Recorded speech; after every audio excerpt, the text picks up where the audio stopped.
Welcome to our video series. I'm Ryan Chan, CEO and founder of UpKeep. Today we're tackling a crucial topic for maintenance and operations teams, understanding the useful life of an asset.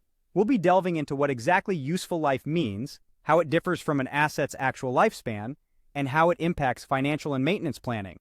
Let's get started. In the world of business, assets like machinery, equipment, vehicles, and even buildings depreciate over time.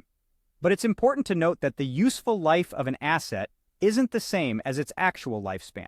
An asset might still be functional after its estimated useful life, but it might need more maintenance or become obsolete. In asset management, we use these useful life estimates to figure out how long to keep an asset before replacing it. This is key in maintenance planning. For example, if a piece of machinery is nearing the end of its useful life and breaks down, it might be more cost-effective to replace it than to repair it. From a financial perspective, an asset's useful life is used to calculate depreciation for tax purposes.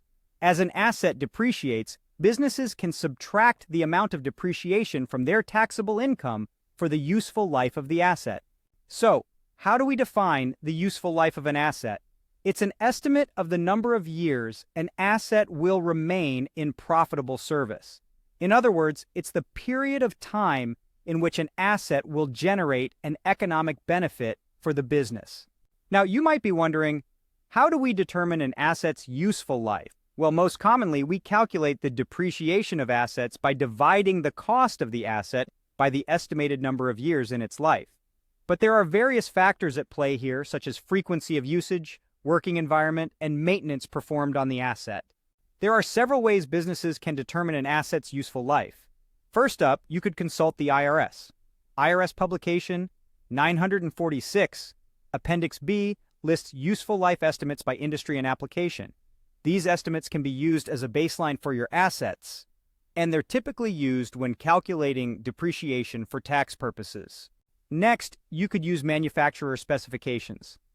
The manufacturer may provide data that can help you estimate an asset's useful life.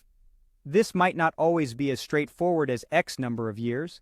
You might be given something in hours or number of cycles.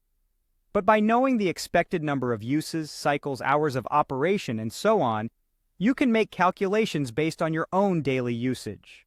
Another method is to look at past history. If you've used similar equipment in the past, the average lifespans of those assets can inform your useful life estimates. And finally, you can make annual adjustments.